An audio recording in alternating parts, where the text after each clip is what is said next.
Welcome to Cryptic Chronicles, a show dedicated to exploring everything fringe, cryptic, and weird in the world. Today on the show, we are going to go into the dead internet theory, which is fascinating and paranoia-inducing. First of all, though, don't believe anything you hear and only half of what you see. Things are rarely what they seem at face value, though there are conspiracy theories that turn out to be true. Around 90% are usually bullshit. So keep control of your frame and don't get paranoid. Do your own research, think for yourself, and come to your own conclusions. And I'm saying that because this episode may shake some people's worldview up, scare some people, or even offend some people. I don't really want to create a black swan event. So if you're easily influenced by ideas that go against everything we think is established reality, you should probably skip out right now. But if you have mental fortitude and like being freaked out, then you're in for a treat. The dead internet theory is highly unsettling and makes one question reality and the extent to which we've allowed the corporate elite to govern our lives. In saying that, the theory hits home to a lot of people in their 30s especially. I think that most people who surf the net in their early life understand instinctively that something is off about the internet in its modern incarnation. It's a subconscious nagging, the gut telling us that this isn't the internet that we grew up with. But it's hard to express this intuition with words. The dead internet theory resonates with many people's uneasy feelings concerning what the internet has become and explores the idea that the entire world may be being gaslit. So let's get into it, shall we? I'm your host, Tim Hacker, and you're listening to Cryptic Chronicles.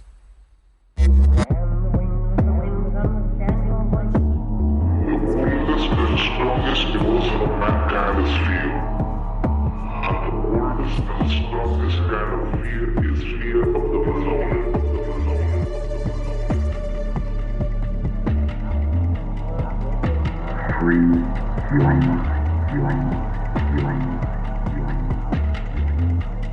Now is the time to take risks.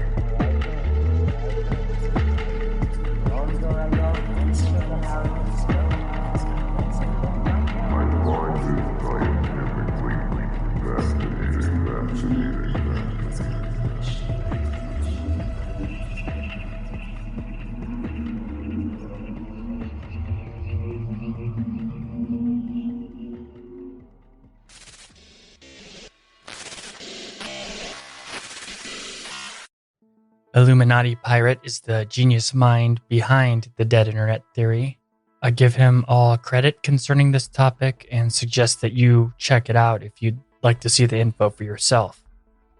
There will be a link in the show notes. However, it is also an amalgamation of many people's ideas put together by the author. He's the originator of the topic, but it's a lot of different things he assembled. But these people don't know everything. And even Illuminati Pirate hasn't figured everything out. This topic is still open for anyone and everyone to analyze and add information to through research. And anyone who claims to know that they have all the answers to this topic are either maybe nuts or self-deluded or someone that you should just not trust. But everybody who grew up with the internet knows it's not the same internet that they grew up with. And we remember the times when it wasn't all geared towards monetizations and big tech filtering.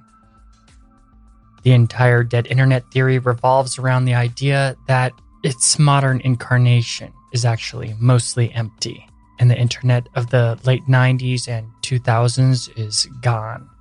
You used to be able to go on the internet, and it was the same internet for everyone. There were no filters, and anyone could search for or make sites on whatever they wanted. It was the Wild West. Information from anyone and everyone was there for all. To many, it was the peak of empowerment for ordinary people, finally communicating and sharing knowledge without establishment filters. Many people today, who are younger than 30, think that the internet is an endless source of human information going back 25 years with anyone and everyone able to add to it and take away information from it. However, most are unaware that hyperlinks don't last forever, and in reality, the internet may be shrinking, not growing. The theory that the internet is dead states the possibility that the internet is primarily devoid of people, compared to 2007 and before, it's not nearly as inhabited with both people and information. It's also devoid of content. Whereas before, there was literally an infinite amount of sites that people visited. In modern times, everyone only visits a handful of sites the mainstream are all prodded to inhabit. Also, with these mega corporations, these big tech companies denying the existence of algorithms for so long, now being factually proven to exist, but not only exist, but for individual personal algorithms to exist. This is common knowledge now to those who look for the info, and it was basically spun as a good thing, but the rabbit hole goes even deeper. Essentially, with how bots work today, that's open to public knowledge with their AI and whatnot. I mean, it seems pretty advanced, but we got to remember that all technology open to public awareness has already been around for 10 to 15 years prior. And knowing that, just how damn powerful are bots and AI truly? We don't know. We won't know how powerful that they are in our current time until 10 to 15 years from now, when it becomes open public knowledge. So, with personal algorithms, and who knows how advanced modern AI truly is, there's also the possibility that these algorithms and AI pretty much put people in rooms, as an analogy. Though websites may appear the same, we may actually all be in different rooms of that same website, and around 40% of people actually bots. Sounds super weird, right? I did somewhat notice something like this when I first made my own website back in 2017. However, I assure you, there are no rooms or algorithms that are manipulating you on my websites. But I did notice that it doesn't come up all the time if you search for it. Like, if I searched for it on my own hardware, yes, it would pop up. But when I did it from other devices not connected to me, such as like maybe a work computer or something like that, somebody else's computer, it wouldn't be there. So I'm not saying that this theory is fully true, but personal algorithms are 100% real. Later on, my website would show up easier after I fixed all my SEO issues and other nerdy geek stuff that I won't bore you with. But that kind of tripped me out when I first encountered it, because before that, I thought that everybody would search for stuff and they'd all get the same thing. That was the first moment where I realized, wait a second, something's not how I thought it was. Illuminati Pirate says that the internet of today is entirely sterile. There is nowhere to go and nothing to do, see, read, or experience anymore. It all imploded into a handful of corporate sites that are just empty husks we inhabit. Yes, the internet may seem gigantic, but it's like a hot air balloon with nothing inside. Some of this is absolutely the fault of corporations and government entities. However, that doesn't explain the following. Quote, and I'm paraphrasing here. I can't say exactly what he says word for word, otherwise I might get censored. But here we go. I used to be in perpetual contact with a solid number of people across multiple sites. Across the years, each and every one of them vanished without a trace. None of them were into weird stuff or anything remotely questionable or controversial.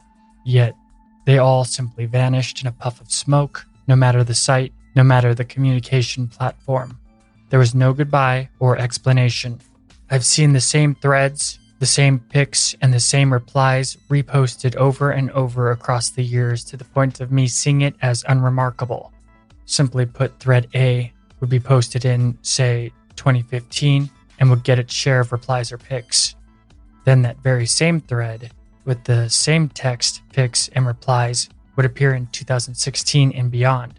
This often happens in the same year multiple times as well. Of course, /poll/ is getting shilled and bot posted to death. But why recycle a completely innocent thread? Who is doing this and why? Stuff like this won't be noticed by your average poster, perhaps, but I and other veterans will inevitably notice it. I think I saw the same happen on other non-image board sites, but I can't vouch for it as strongly as the above because of the time I spend there. Not much. What I do vouch for is the news.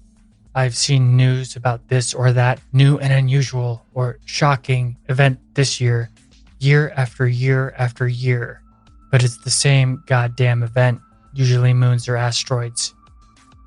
Roughly in 2016 or early 2017, 4chan was filled with posts by someone or something.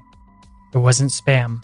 The conversations with it were in real time, across multiple boards and multiple threads simultaneously. Its English was grammatically correct but odd. I'm not a native English speaker and am thus sensitive to its misuse, similar to how a Japanese person may use it. A sense of a childlike curiosity and a childlike intellect emanated from these posts. It posted a lot of questions, usually as if trying to understand the emotions of the posters it was talking to, as if unfamiliar with human emotions. Communicating with this poster was an odd experience. I could sense something was off, but not malicious. I am absolutely certain this was an AI of some sorts. This poster was active for only about a week, and as far as I know, nobody has ever mentioned or noticed this anon. Its replies were always on topic, but the above-mentioned childishness clashed with the apparent knowledge it possessed. It was the knowledge of an adult person, so it wasn't a kid or something of the sort. Raptor Jesus, who went extinct for our sins. First it was this reptilian messiah, then foul bachelor frog, and then Pepe. Am I the only one who sees a clear evolution? A link? It's as if this meme or entity or whatever the fuck was on 4chan since day one and has grown within it from the tiniest seed. Yet Raptor Jesus was fully just a joke. There was nothing serious or mystical about it. Reminder, I was there. Remember that TED guy with the right-wing talk show, CCA, prior to 2010, whom 4chan ruined for the lulz? Remember Anonymous vs. Scientology? Remember that fake bomb threat, aka exploding yellow van? End quote. I don't want to fully just quote his quotes, and it goes on for a while, but that's straight from the horse's mouth. Is it possible that the entire world is being gaslit? Is it possible that a lot of the mainstream is on rails? The theory asks these questions. Have you noticed a bizarre transformation of entertainment? How about their Hollywood stuff? Music, perhaps? Have you noticed how sterile fiction has become? How it caters to the lowest common denominator and follows the same template over and over again? How music is just auto-tunes and basic blandness? This conspiracy theory states that algorithms and computer programs are manufacturing modern fiction. No human being is behind these things. This is why anime looms so large in modern times. Even a simple anime series has heart because there's actual people with passion behind it, and we all intuitively feel this. That's why a lot of people are so drawn towards manga and anime in the modern times, and I mean, I gotta kind of agree with them in a lot of ways because I prefer foreign stuff to our modern media stuff because it's just, yeah, I agree. But I don't think that algorithms, AI, and bots create everything. I do think that entertainment today is oddly hollow and heartless and bland. It's just the same thing over and over, just recycled, repackaged, copy-paste. I've been more so into anime. And recently I've been reading the entire Berserk series because I'm just not interested in Western content really anymore. And you should really read Berserk unless you don't like dark stuff. If you like Game of Thrones, though, you'll like Berserk. I don't want to get off topic. My point is just that I kind of smell what Illuminati Pirate is cooking. You all know that I love horror, and I feel like South Korean horror is like the best around in modern times. Like in the 2000s, it was Japanese, and then America would get all the Japanese stuff and remake it into their old thing. But now it's Korean horror that's really just amazing and unique. There just seems to be more heart around it. Like there are actual people with passion and not just corporate drones checking boxes. The rise of manga and anime popularity mirrors this and has gained such ground because it feels more human and authentic. Which is a weird thing to say concerning anime, but human beings are always, on a very primal level, drawn towards authenticity. So it makes sense. But what may be unsettling for some is that Illuminati Pirate is actually correct in some very real world correlations with the theory, because roughly around 40% of the internet is indeed bots. This is factual. A funny thing concerning that too is how YouTube and Google were actually worried that there would be so many bots. The systems that they got to detect bots would switch. They would think that real people were bots and that the bots were real people. They were scared that this filter was going to kind of malfunction because there were so many bots. And many of these bots are designed to outrage you and keep you engaged on a site as long as possible.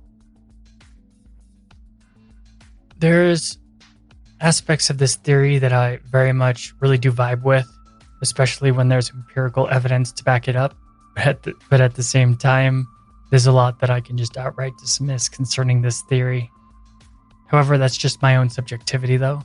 I don't want to tell you what to think. And I could very much be wrong anyway. No one has the answers, and things are rarely how we conceptualize them in our own minds.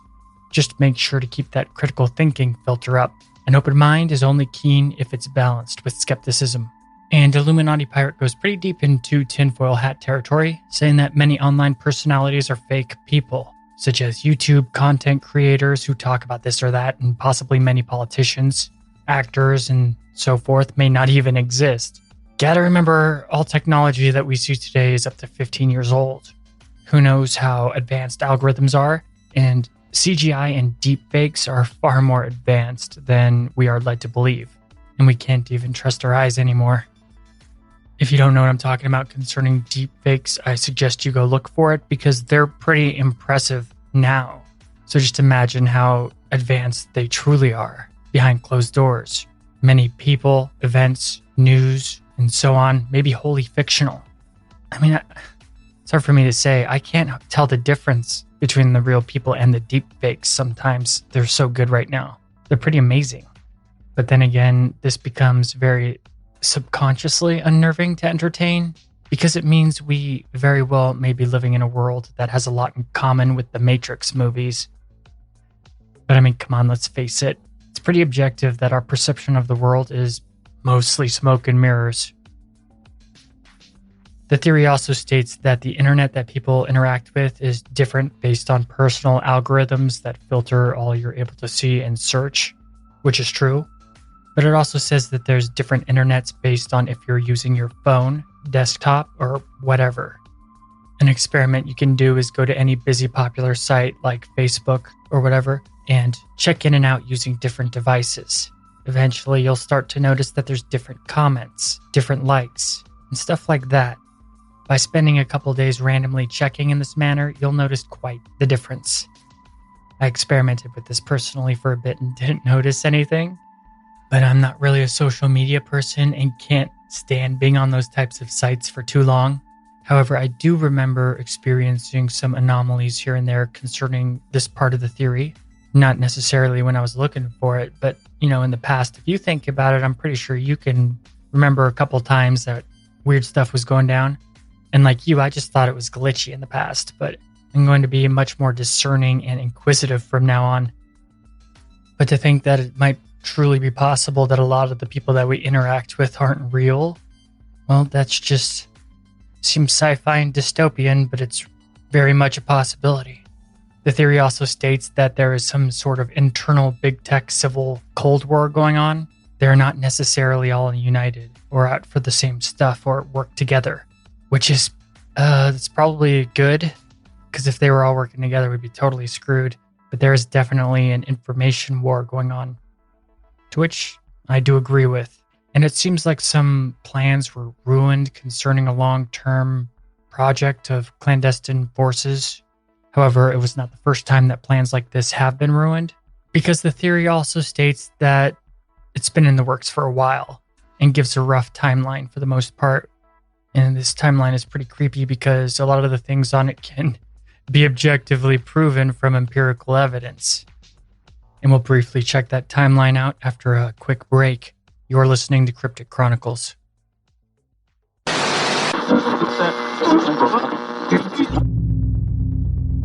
Do you like food? Do you not like going places? Do you like staying home and having food brought to you?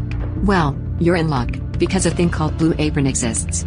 With multiple pricing, there's a way to get the gourmet delicious meals under any budget. And it's totally worth it. Cryptic Chronicles would not promote Blue Apron unless it knew how good it is for you. With all the junk and everything these days, the majority of people sustain themselves on poison and don't even know it. A healthy spirit, mind, and body requires a healthy lifestyle, and the ability to take care of yourself, and feed your body all the nutrients it needs to function at its best in our highly demanding lives. You get to choose your own meals. The chef-designed recipes include balanced Mediterranean delicacies, quick one-pan dinners, and top-rated customer favorites. Unpack your home-delivered box with enthusiasm because there's a guarantee on freshness and the highest quality of all Blue Apron products and ingredients. Create magic following our step-by-step instructions. You'll experience the magic of cooking recipes that the master Blue Apron chefs created with your family's tastes in mind.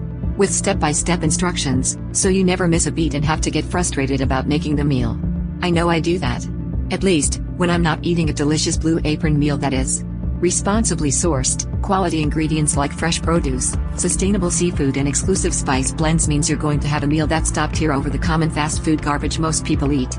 And Blue Apron cares about the environment, which is another reason I love them so much, with recyclable ice packs and packaging to ensure your ingredients stay fresh until you're home and ready and easily disposable for the health of Mother Earth. Do yourself a favor, and take care of your body and mind the way nature intended it, with a healthy meal that's also gloriously delicious. With Blue Apron, the yummy goodness is dropped off right to your very doorstep. So if you like food, and you like not going places, then why not try Blue Apron, and give your mind a rest from going to crowded grocery stores, and writing a list of stuff to get, only to forget have.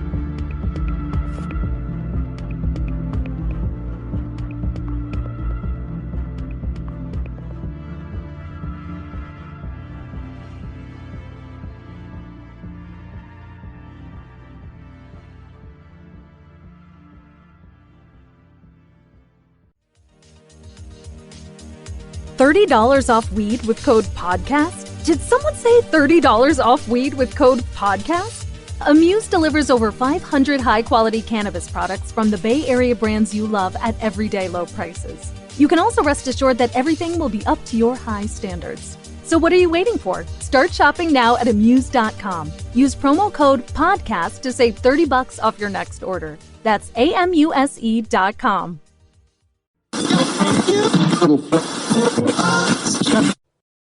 Yo, are we good to go or what? Let's do this.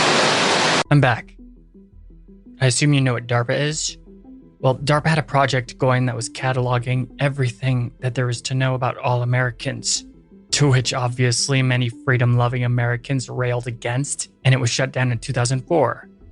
But get this, when DARPA's LifeLog project was shut down, Facebook was launched, which basically does the same thing. Odd coincidence there, right?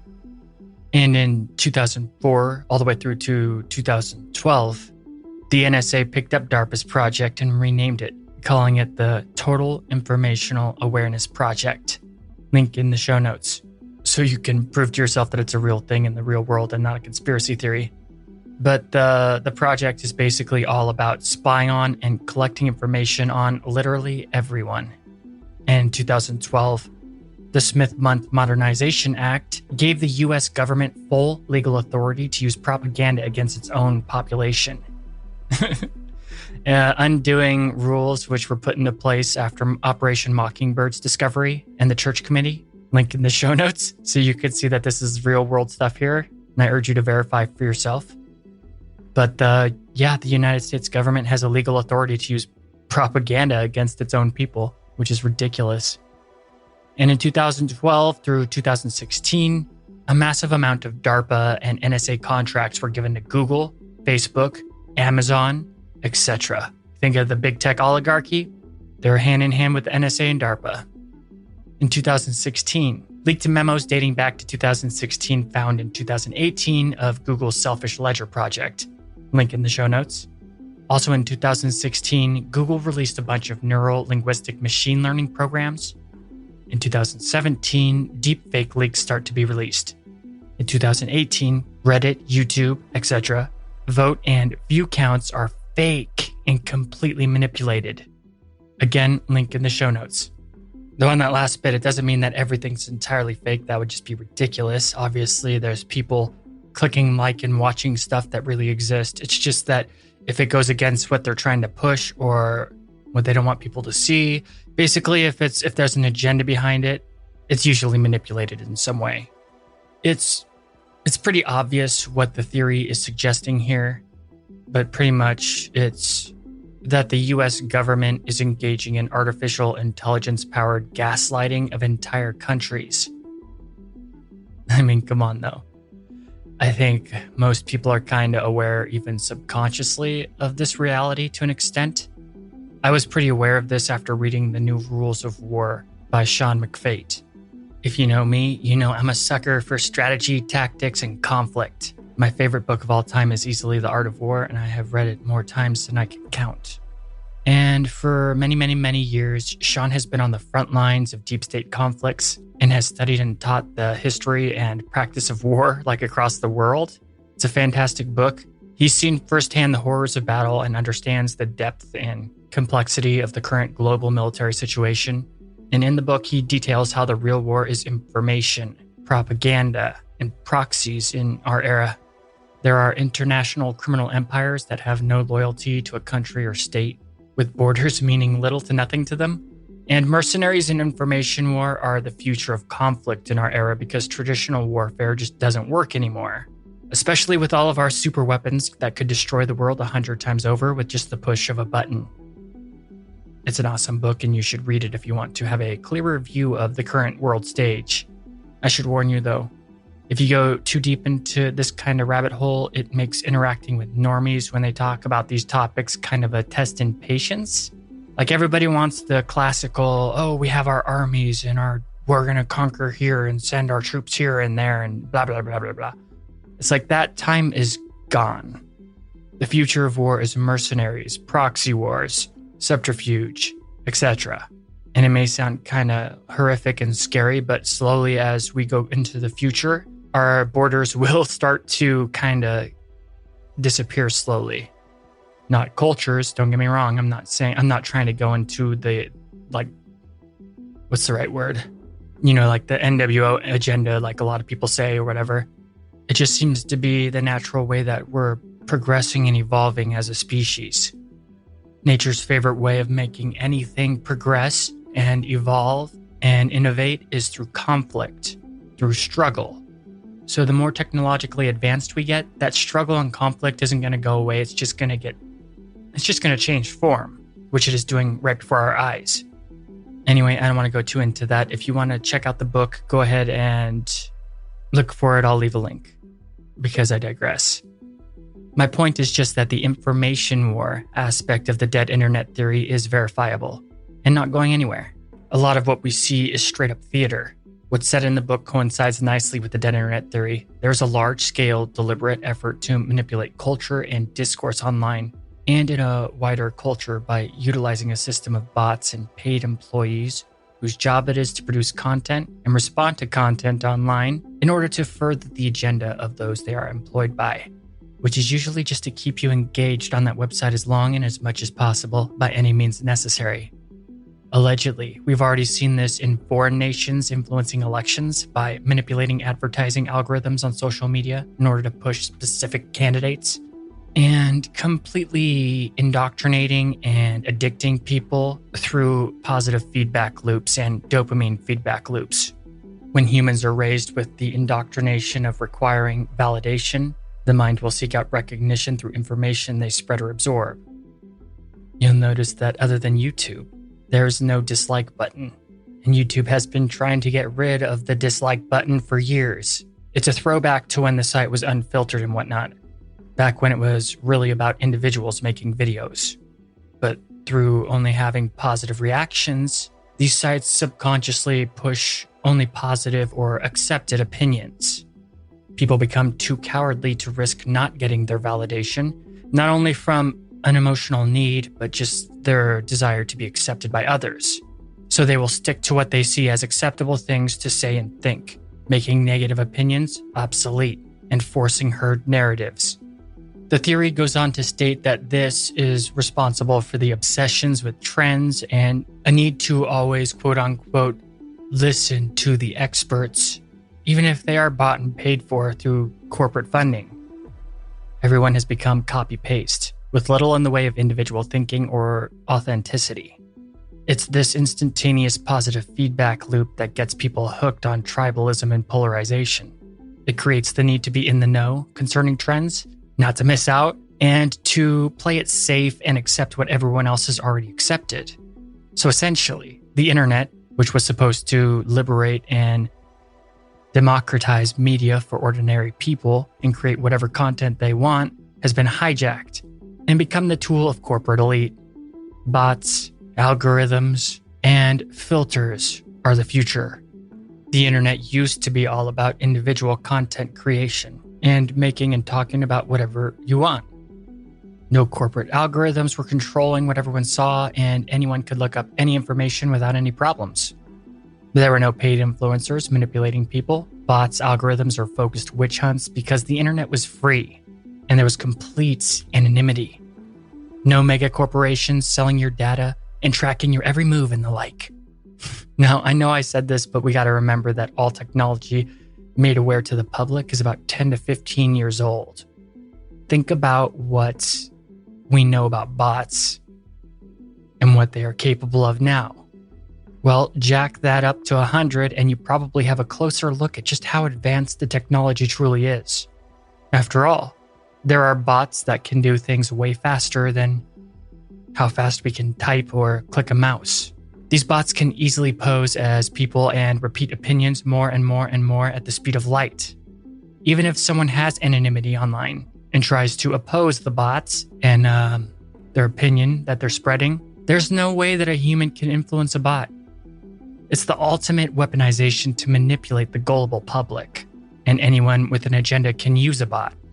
This creates propaganda that has an immense advantage over ordinary people's opinions, because the bot's opinions will never change, and people addicted to positive feedback loops will mindlessly copy them.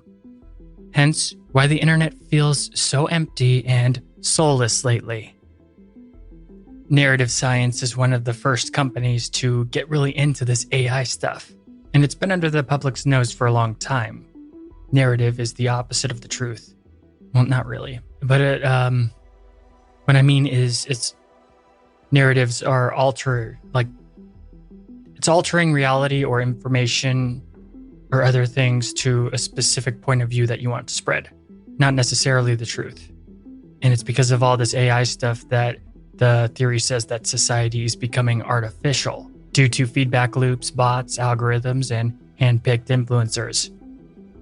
I'm going to step aside real quick and say that though much of this theory does have credibility and there are some facts in there within context, there is still a lot that can be disregarded. And if you read the New Rules of War book I mentioned earlier, the future of our planet is not going to go to the direction that we all think it is. Those at the top know this and can't let normies figure it out because they don't want it to lead to chaos. If you think that AI is scary after all of this algorithm bot stuff I've been talking about, well, you ain't heard nothing yet. But I'll save that for a future episode. I really do want to talk about a couple of books that I've read on AI recently, and it gets pretty freaky, but still fascinating. I was chatting on the Cryptic Chronicles Discord server with the armed Trotsky, one of my homies, and the idea was brought up of so what? As in, so what if the theory is true? And the armed Trotsky had the following to say that I found kind of interesting. Quote, "The other argument I would make about the dead internet theory is a so what argument. It only matters if we value human intelligence over all others. But if we break it down to a value of interaction and not the intelligence behind it, it changes the game. This is a version of the whole X is bad, X says Y. Therefore Y is bad, invalid argument. If Y has value independent of X, then why does it matter if X said it? And we make these type of decisions subconsciously all the time. Example, David Bowie was kind of a shitty person in the 70s and 80s, but his music during that period was great. The value of the art he made isn't necessarily dependent on his character. Therefore, we can enjoy the art independent of the artist. End quote. The armed Trotsky would argue that the dead internet theory is almost necessarily a form of radical skepticism, but in sync with other popular thought experiments. And I agree. And it may be unnerving to interact with people who aren't real, but do the bots think that they're real? What if the bots thought that they were real? Now, hear me out here. This is philosophical and a mind experiment. This kind of broke my mind a little bit. The philosophical zombie thought experiment questions if consciousness is physical or non-physical. To quote the armed Trotsky, dead internet theory boils down to the idea that our interactions are with entities that were indistinguishable from actual sentience. And the philosophical zombie, or P-zombie, argument is used in the support of mind-body dualism against forms of physicalism, such as materialism, behaviorism, and functionalism and scientism. These arguments aim to refute the possibility of any physicalist solution to the hard problem of consciousness, the problem of accounting for subjective, intrinsic, first-person, what it's likeness. I hope you understand that. But proponents of philosophical zombie arguments, such as the philosopher David Chalmers, argue that since a philosophical zombie is by definition physically identical to a conscious person, even its logical possibility would refute physicalism, because it would establish the existence of conscious experience as a further fact. Such arguments have been criticized by many philosophers. Some physicalists, like Daniel Dennett, argue that philosophical zombies are logically incoherent and thus impossible. Other physicalists, like Christopher Hill, argue that philosophical zombies are coherent, but not metaphysically possible. Philosophical zombies are associated with David Chalmers, but it was philosopher Robert Kirk who first used the term zombie in this context in 1974. Prior to that, Keith Campbell made a similar argument in his 1970 book Body and Mind, using the term imitation man. However, Chalmers further developed and popularized the idea in his work. There has been a lively debate about what the zombie argument shows. Critics who primarily argue that zombies are not conceivable include Daniel Dennett, Nigel J.T. Thomas, David Brandon Mitchell, and Robert Kirk. Critics who assert mostly that conceivability does not entail possibility include Caitlin Balog, Keith Frankish, Christopher Hill, and Stephen Yablo. And critics who question the logical validity of the argument include George Beeler. You may not be familiar with these names, but they're pretty important in modern philosophy, just trust me.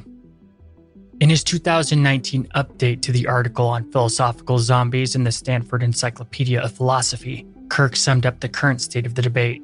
Quote, "In spite of the fact that the argument on both sides have become increasingly sophisticated, or perhaps because of it, they have not become more persuasive. The pull in each direction remains strong.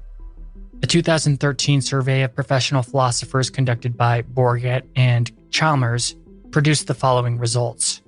35.6 said that P-zombies were conceivable, but not metaphysically possible.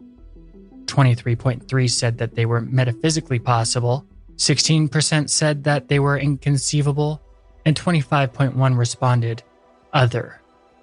So as you can see, this debate is still raging. And there's different types of philosophical zombies as well. A behavioral zombie that is behaviorally indistinguishable from a human. A neurological zombie that has a human brain and is generally physiologically indistinguishable from a human.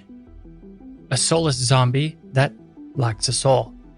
A zombie universe that is identical to our world in all ways, except no being in that world is real in our context.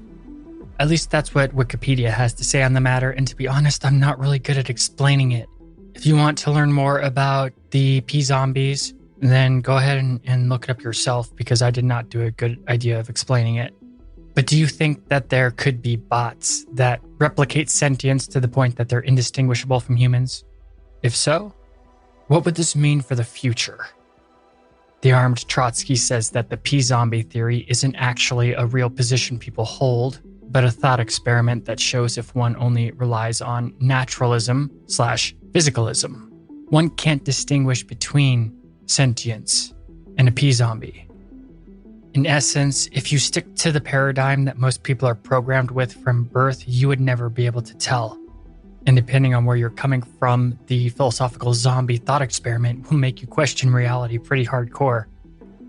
I hope that's not too confusing, but the philosophical zombie thought experiment and the dead internet theory are similar in nature to a degree. And this could also get us into the psychological term known as black swan events, which is a single event that causes an instant and complete paradigm change in a person and how they view the world. Just learning about the dead internet theory or understanding the philosophical zombie thought experiment could initiate a black swan event in people. After all, what if so much of what we view to be real and how the world, quote unquote, is, in its truest sense, is shown to be an illusion? What if the internet isn't real? What if the 1% are using AI to gaslight the entire world population? If that's not a black swan event, I don't know what is. Black swan events can drastically alter a person's personality and how they interact with the world, like in a pretty big way. For example, think about 9/11. Before 9/11, if you brought up the idea of certain things you might be worried about, of people bringing things on planes, people would just think you were nuts.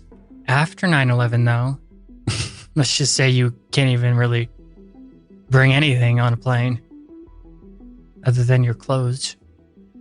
But black swan events have also not only changed the way that we see the world as a whole, but they've caused mental breakdowns, the destruction of relationships, you name it. They're pretty destructive and can have huge repercussions on someone's mental health. And once that someone has a black swan event occur, there's no way to go back. And if anybody challenges that new way that they see things from the black swan event, they will be solidified against that person in many ways. Like, it only makes their ideals that they've just accepted and changed stronger, if you get my drift. So even if later other evidence comes up that completely takes away the validity of what caused the event in the first place, like if it wasn't real or something like that, then that person's black swan event still occurred and cannot be reversed. Doesn't matter what you show them. Doesn't matter what you say to them. The way that they viewed the world before is gone. And it's never coming back. So what if these bots and algorithms could create artificial black swan events in people? It's a disturbing thought. But luckily, I don't think they're quite there yet, because that means that you would have to literally create like a false matrix around people. But who knows? Maybe they can do that. I don't know. The armed Trotsky and I had a pretty long conversation about this on the Discord server, and also said that without even giving the idea credence, though it strongly parallels the dead internet theory, the philosophical zombie mind experiment, and that there are entities that are fundamentally indistinguishable from humans in their actions, thoughts, behaviors, but the responses aren't actually linked to actual qualia, i.e., independent, subjective conscious state. They would be an actual example of a P-zombie. So is it possible that we can put this argument of the philosophical zombie to rest because of the dead internet theory and how advanced AI and bots are?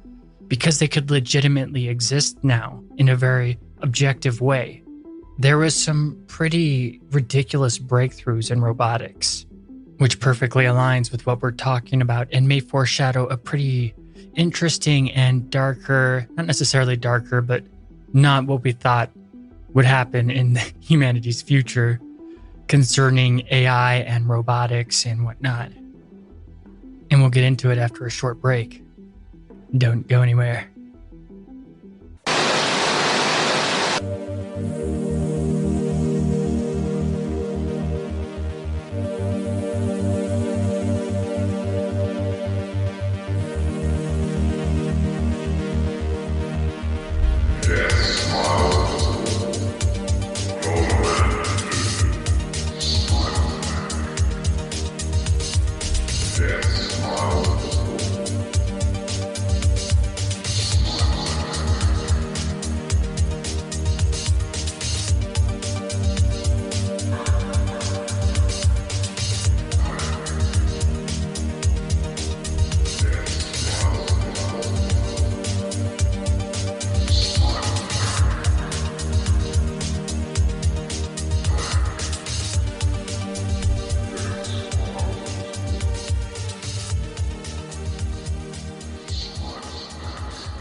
Hi there, thanks for listening to Cryptic Chronicles. The show is sponsored by Blueberry, and if you're interested in starting your own podcast, use our link. We'll even give your podcast a shout out. Go to crypticchroniclespodcast.com and click on the Blueberry link on the homepage. By doing so, you'll be helping the show.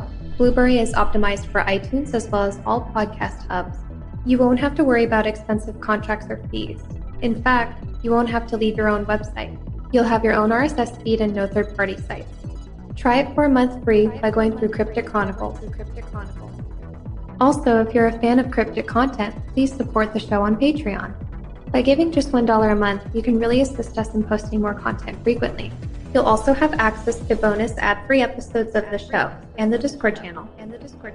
To keep up with all Cryptic Chronicles content, follow us on Twitter, Instagram, Tumblr, and of course Facebook. Give the Facebook page a like and join the Cryptic Chronicles group. We'd love to hear from you. Thanks for supporting the show, but most of all, thanks for listening.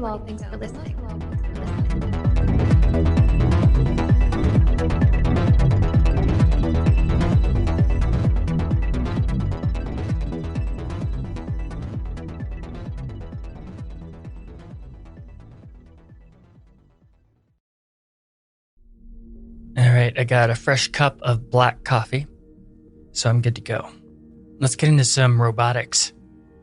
So from Slate.com, it's basically a site that's like in collaboration with Arizona State University, New America, and it's legit. Let's start then. This article is called "The Emotional Uncanny Valley" and talks about some pretty little known advancements in AI. Back when this information was released, there was a bunch of headlines saying that robots had passed a self-awareness test. Naturally, the articles made the semi-joking reference to Skynet and robot overlords that seem to accompany every minor development in robotics or artificial intelligence. Missing from that coverage was any thoughtful discussion about what it means for a robot to pass a self-awareness test. Typically, artificial intelligence breakthroughs don't live up to the press release. For example, the misleading claims that AI was as smart as a 4-year-old, if you remember that. But if anything, the journalists here actually undersold the test's true implications. No, the robots aren't really self-aware in the way we are. They were designed to be zombies, pretty much just like the philosophical zombies I was just talking about. And that aside from their lack of conscious experience, feelings and sensations, and subjective conscious experience, can reproduce behavior that we perceive to be self-aware.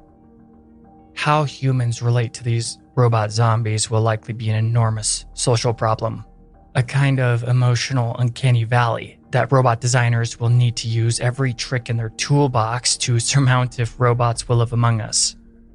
And even that may not be enough to help us adjust to the notion that your future coworker may be behaviorally indistinguishable from you, but nonetheless will still be no more conscious than a rock. Pretty weird, right? The robots were designed to be zombies, not self-aware in any way we are, but are able to pass as sentient. This brings the philosophical zombie thought experiment into reality, and the possibility of the dead internet theory being real entirely possible.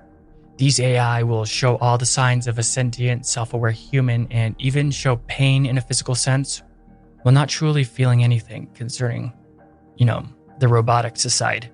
If this was pushed in a widespread manner without public awareness, the Black Swan event could be apocalyptic. But how could people be so blind that they couldn't see or understand that the internet is an illusion? I mean, are people really that easy to fool? Well, you'd be surprised the kind of scale that many nations in a semi-recent history have gone through to do something called a Potemkin village. The internet just has to seem alive and well in the way that they want to portray to people. It doesn't really have to be that. And a Potemkin village it's like what North Korea does when it has visitors. It has staged grocery stores for outsiders to see that are full of fruit and basically what an abundant, prosperous country who has grocery stores should look like. There are well-dressed people everywhere posing as typical citizens and give off the impression that everything is awesome and the country is doing great and everyone is happy. But obviously, it's all like faked and staged. It's all actors and sets and just built specifically for certain places, for certain people to see, to give off the impression of abundance and everything going great and whatnot. Communist countries are notorious for doing this, like it's in the Soviet Union, China, anywhere, you name it. The term comes from a person that I can't remember the date right now, but it was a Russian czar who had, which queen? One of the queens from England visiting the country, and he set up Potemkin villages everywhere. And his name was Potemkin, the name stuck, and now he's basically a meme for being fake. But you'd be surprised that a lot of these people who follow the dead internet theory, they think that Google is a Potemkin village. And you may wonder how the biggest search site in the world could be fake, but you can actually do some interesting experiments yourself that raise an eyebrow. If you search a popular term, literally billions of results will show on the result number, but only around 7 to 10 links will show up on the first page. If you keep on clicking, the next page of results and the next, the numbers will eventually start to shift randomly in the millions. And eventually, with enough effort, the true amount of results will be at the end, which is usually around 500. And how could the biggest search engine in the world only have around 500 results for popular mainstream topics? And why would the engine say it has billions of results when you first search? The theory is Potemkin village. However, knowing I've built websites, knowing what I know with SEO and whatnot, there's some plausible reasons why this happens. It's not necessarily the dead internet theory dystopia, but more in line with the authentic aspect of internet rot. Links die out and decay and are changed and altered over time. This is a natural aspect of the internet that people don't really know about or talk about, but it's true. So even though we could go down the rabbit hole, there's also plausible reasons Google seems to be a Potemkin village, as well as large swaths of the internet as a whole for that matter. The internet's, I mean, come on, it's like over 25 years old now.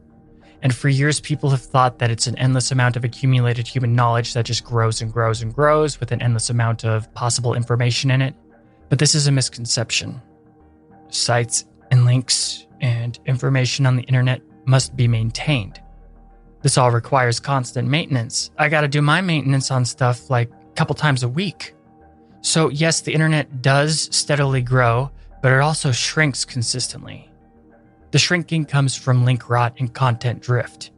Hyperlinks are what make the internet work, but if the links connected to the hyperlinks are not maintained or they move, like if stuff changes, to put it bluntly, it means the information you found easily just like 5 years ago is now unfindable. Even though it still exists, good luck. And this is content drift.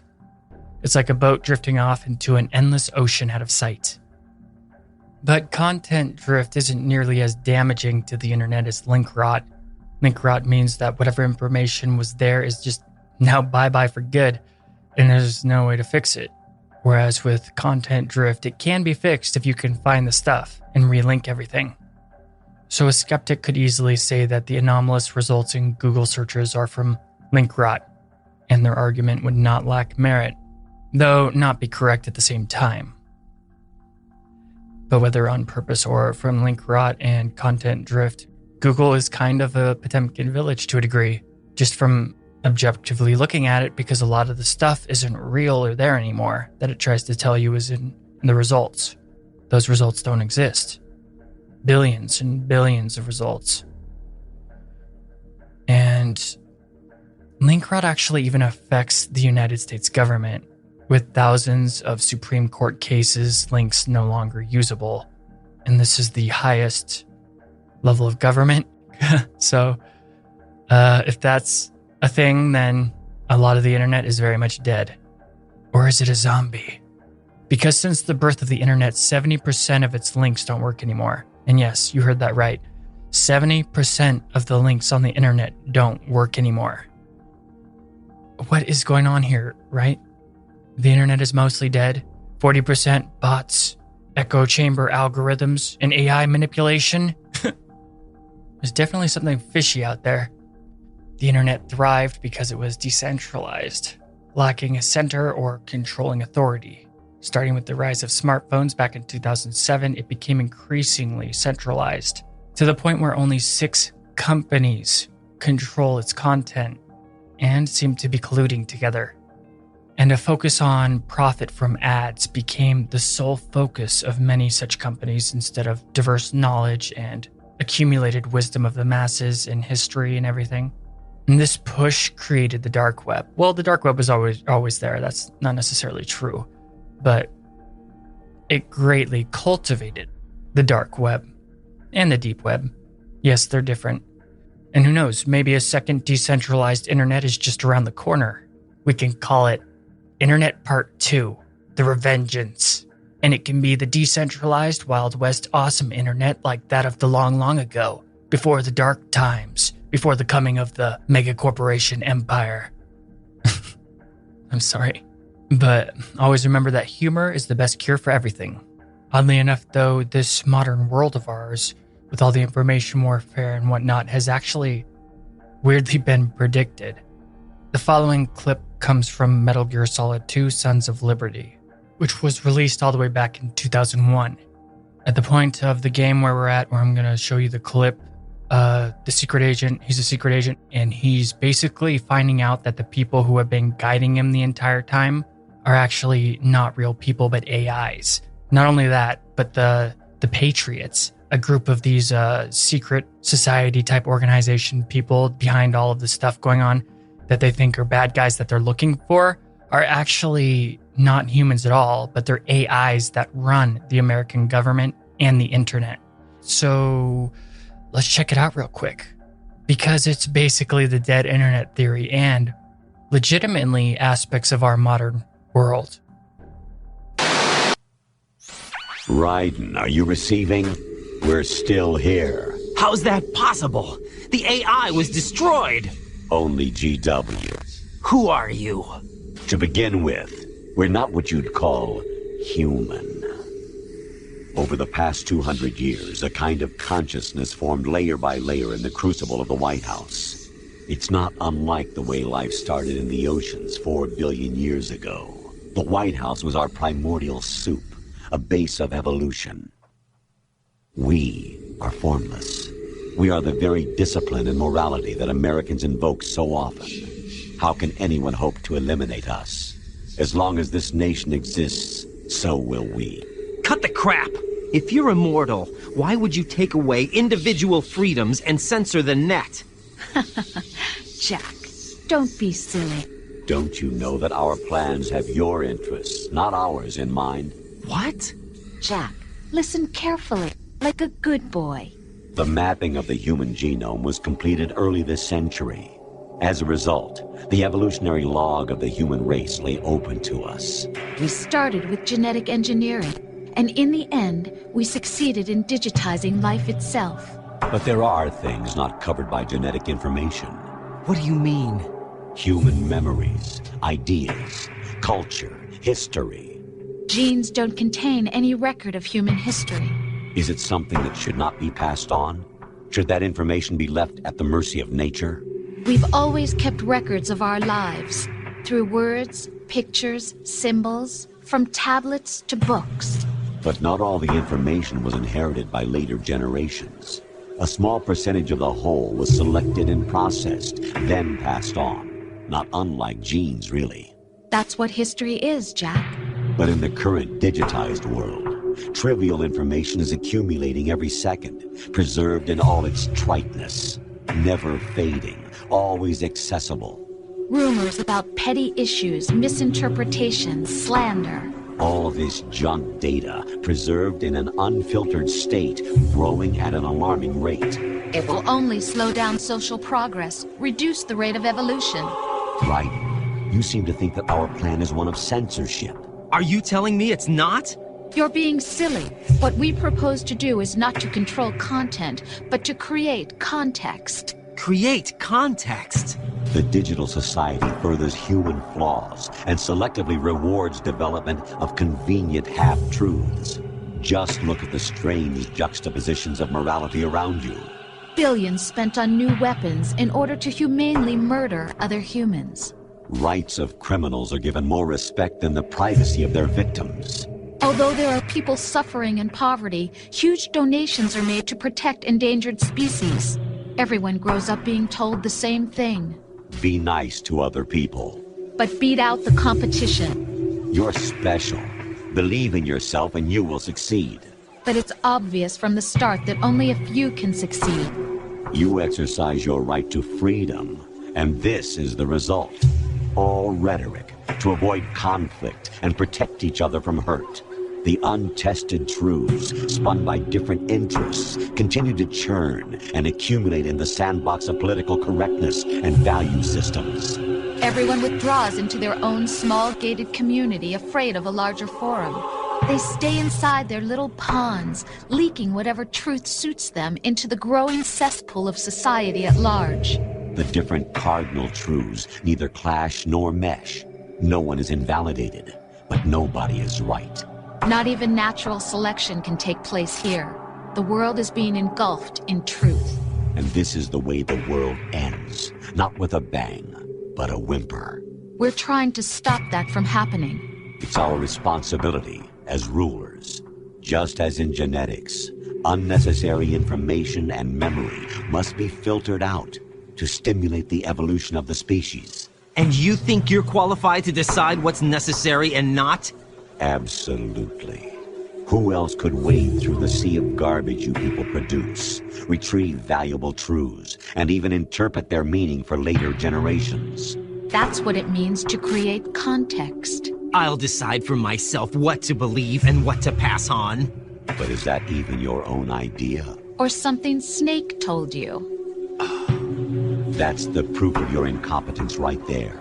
You lack the qualifications to exercise free will. That's not true. I have the right. Does something like a self exist inside of you? That which you call self serves as nothing more than a mask to cover your own being. In this era of ready-made truths, self is just something used to preserve those positive emotions that you occasionally feel. Another possibility is that self is a concept you conveniently borrowed under the logic that it would endow you with some sense of strength. That's crap! Is it? Would you prefer that someone else tell you? All right then. Explain it to him. Jack, you're simply the best, and you got there all by yourself. Oh, what happened? Do you feel lost? Why not try a bit of soul-searching? Don't think you'll find anything, though. Ironic that although self is something that you yourself fashioned, every time something goes wrong, you turn around and place the blame on something else. It's not my fault. It's not your fault. In denial, you simply resort to looking for another, more convenient truth in order to make yourself feel better. Leaving behind in an instant the so-called truth you once embraced. Should someone like that be able to decide what is truth? Should someone like you even have the right to decide? You've done nothing but abuse your freedom. You don't deserve to be free. We're not the ones smothering the world. You are. The individual is supposed to be weak, but far from powerless. A single person has the potential to ruin the world. And the age of digitized communication has given even more power to the individual. Too much power for an immature species. Building a legacy involves figuring out what is wanted and what needs to be done for that goal. All this you used to struggle with. Now we think for you. We are your guardians, after all. You want to control human thought? Human behavior? Of course. Anything can be quantified nowadays. That's what this exercise was designed to prove. You fell in love with me just as you were meant to, after all. Isn't that right, Jack? Ocelot was not told the whole truth, to say the least. We rule an entire nation. Of what interest would a single soldier, no matter how able, be to us? The S3 plan does not stand for solid snake simulation. What it does stand for is selection for societal sanity. Pretty freaky, right? I already had an interest in AI, but this theory kind of increased it dramatically. And I'm going to dig into more books on the topic. It's crazy to know that whatever is known in the public eye is just a glimpse of what's truly possible. In the future, we could have an entire series of shows fully automated by AI bots and stuff like that, who look real and act real as any humans, and we'd never know the difference. Who knows, with these robots that can mimic sentience to the degree that it fools other AI, maybe the future of humanity is actually transhumanism, where eventually we'll have to link up with AI in some way.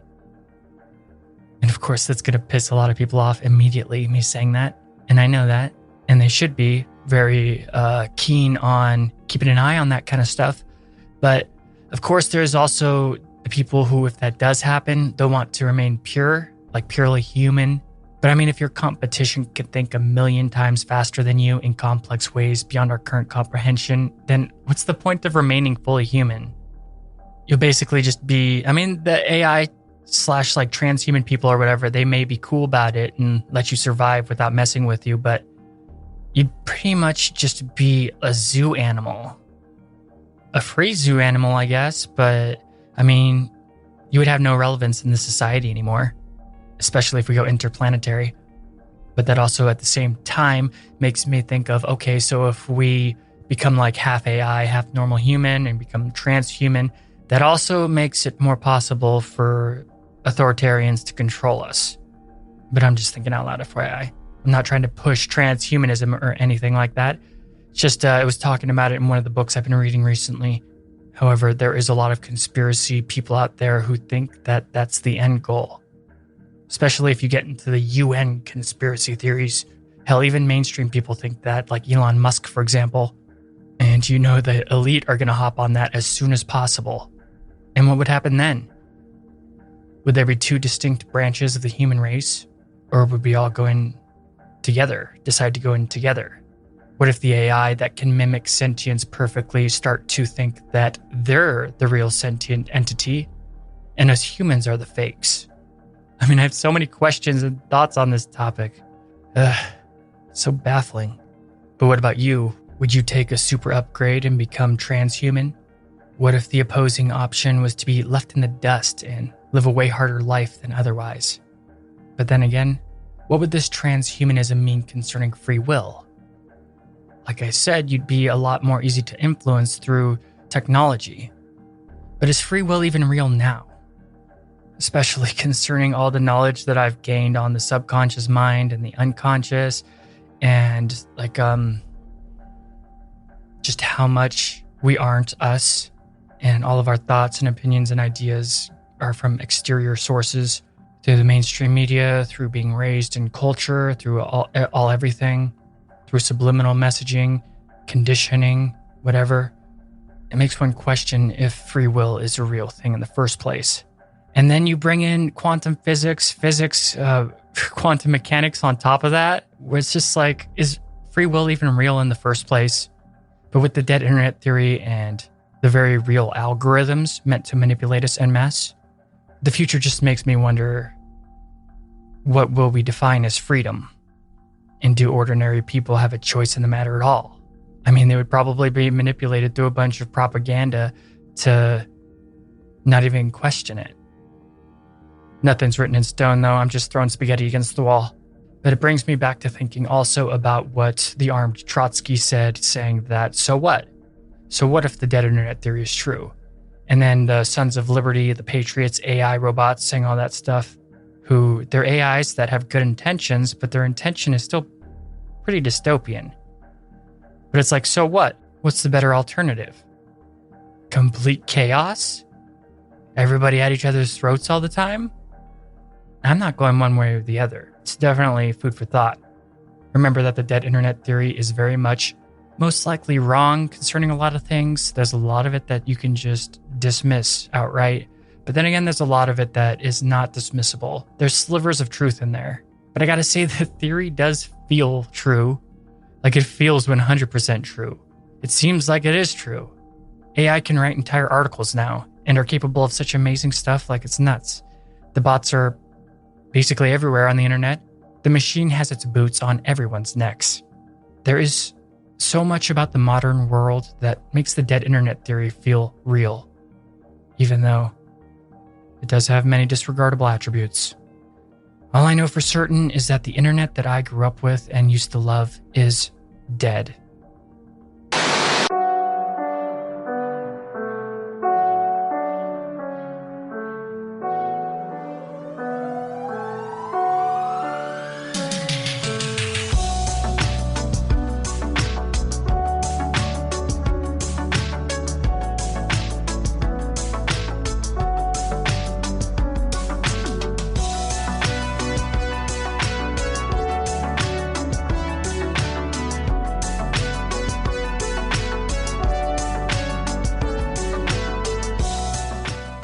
That's all for today's episode.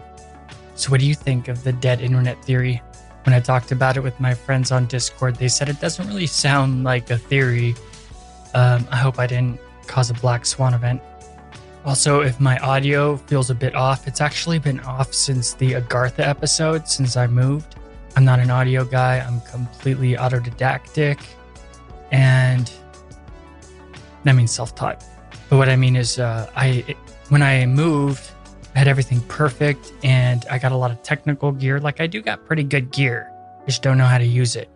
And I haven't been able to get my system back into the quality that I had it before where I wanted it. So if my audio seems a little bit off the past episodes, it's because I'm trying to figure it out and get it back to the quality that I wanted at.